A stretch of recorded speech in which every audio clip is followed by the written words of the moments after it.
Happy Monday, January the 20th. The title for today, Gut-Wrenching Love. The scripture, Hosea chapter 1, verse 2.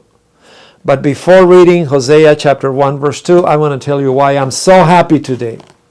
Something that really makes me happy. Among the many people at Acton Seventh-day Adventist Church, I would like to share with you Brother R. Brother R is a prolific speaker, eloquent.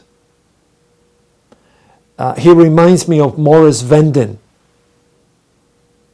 He has the eloquence of Sean Boonstra, John Bradshaw, and sometimes Doug Batchelor.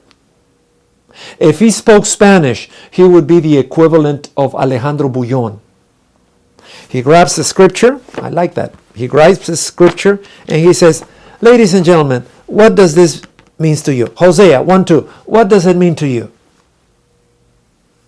Having a leader like that in one of my churches makes me happy. Makes me be at peace knowing that they're going to be fed and the attendance will not shrink because there's a meat. That's Brother R.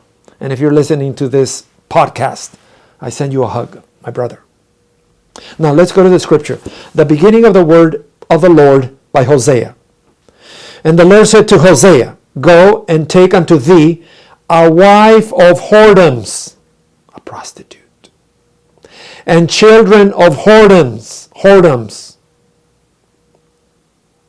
sons and daughters of prostitutes. For the land hath committed great whoredom, departing from the Lord. Hosea depicts God's relationship with his people, but with a metaphor of a loving father for his children. And a faithful father to his wife who is a prostitute. No, the Bible is not endorsing prostitution. Don't get me wrong. In the parable of the 10 virgins, one time somebody said, Pastor Benjamin, is the Bible endorsing polygamy? No. What about one groom and 10 wives? Isn't that polygamy? No, it's not.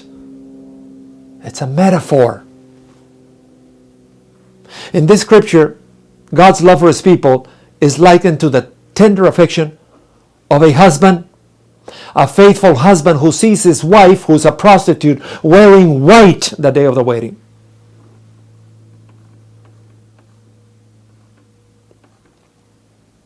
In his love and in his mercy, he redeems her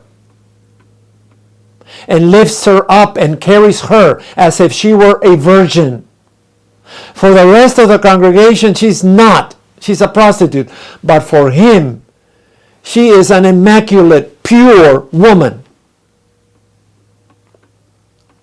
In contrast to God's unwavering faithfulness, his people were repeatedly unfaithful, committing spiritual prostitution with other gods, Baal, ultimately pushing God away, ultimately bringing judgment upon themselves and deeply grieving God. The Lord is compassionate, but never to the exclusion of justice. Let me ask you a question. Have you ever been so upset about something that your stomach churns? That is the kind of imagery used for the depth of God's emotions over his people.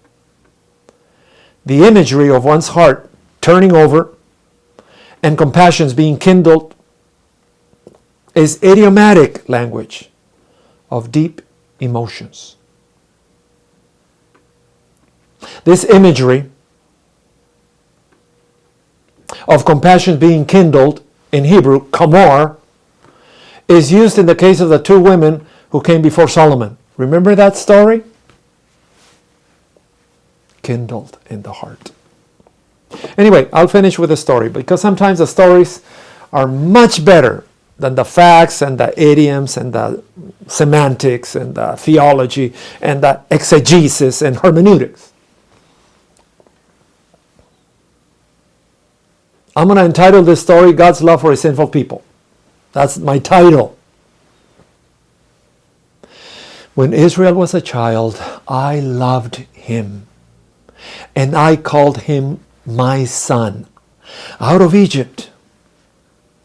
The more I called them, the more they went from me. They kept giving gifts and worship to the Baals. They kept giving burning special perfume to false gods. Yet it was I who taught Ephraim to walk. I took them in my arms, but they did not know that I healed them. I led them with ropes of human kindness, with ties of love. I lifted the load from their neck and went down the feet to feed them. They will not return to the land of Egypt. They will not return from the land of Assyria. And the Assyrian king will be their king because they refuse to return to me. The sword will come upon their cities and destroy their gates, and it will destroy them because of their plans. My people are always turning from me. Even when those who speak to the Lord call them to the Most High and call him the Most High, no one honors me. How can I give you up, O Ephraim, people of Israel? How can I give you up, O Israel? How can I make you like Admah? How can I make you like Zeboim?